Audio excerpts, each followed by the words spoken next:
Thanksgiving 2000. The Palm Springs police receive an anonymous tip.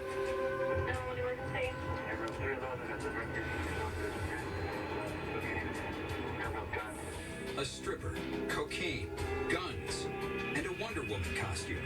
Robert Downey Jr.'s partying days are far from over.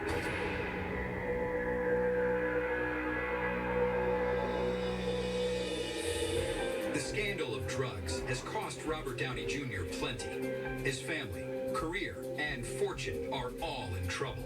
If ever someone needed a fresh start, it's Downey.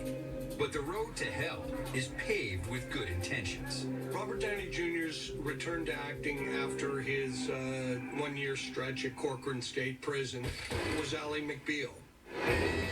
I love what he did in Ally McBeal. I thought he is sweet and tender. There are also kind of interesting parallels with his own life. The character talks about being an absent father and talks about sort of upsetting or letting down his family, which reflected him in real life.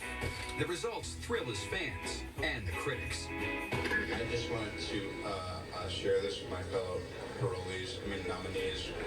He thoroughly deserved his Golden Globe Award. When he received it, the whole crowd went up, they were all excited, they were so happy that he had got it. But while the world hails Downey's return, behind the scenes, it's the same old song. He may have been tremendously grateful that he could work again in Hollywood, but as we know, the troubles that Robert Downey Jr. was going through at the time were not over yet. He had a particularly bad day on Ally McBeal and then decided that he was going to go and blow off some steam. Downey's stint in Corcoran Prison seems to have no resonance for him, and he heads off to Palm Springs on yet another bender. And one of his friends says, you know what, we're going to go to a nude strip joint. When they go to this strip joint, he spots a young woman and decides that she's quite fanciful and says, why don't we go back to my hotel room, we'll have a party. No, what do you want to say? Yeah, I just like to let you know that in room 311 at the Mercury Resort, there's a man that has guns and somebody upstairs. There are no guns when the police search Downey's room, but they do discover an 8-ball of cocaine and 16 Valiums. What was more interesting to me was in the closet. A Wonder Woman costume, some feather boas, I think even a pair of heels. I don't know if that costume was for him that night or for the mystery woman. But he was having a ball. While awaiting his case to go to court, Downey continues to dig himself a deeper hole. In April 2001, he was arrested again. He was found barefoot in an alleyway behind a hotel in Culver City. He really thought that this was going to be the one that would be the end of his career. Downey is arrested for being under the influence. He has cocaine in his system. After so many arrests, so many chances to rebound, Hollywood finally seems ready to close the book on Robert Downey Jr. A comedy with Woody Allen and the lead role in Mel Gibson's Hamlet evaporate. And eventually, so does his role on Ally McBeal. But he had, up until that point, been able to do everything without any kind of repercussions. He had kept on getting cast in things, he had kept on being told he was great, and suddenly here's someone saying, you know what, you're fired, you're done. Talent only kind of lasts so much.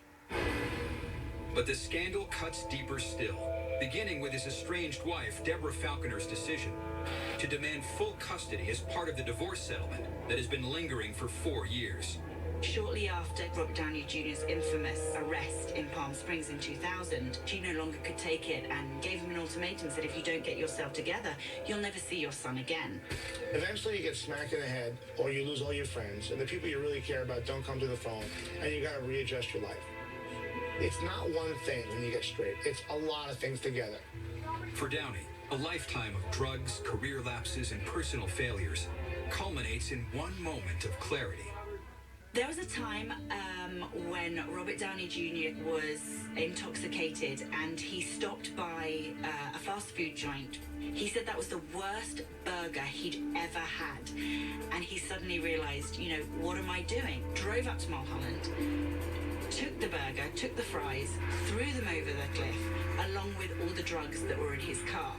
And he thought, right, I could go and do drugs now, but I don't want to. That was his kind of changing moment, you know. He was just never going to go back after that point.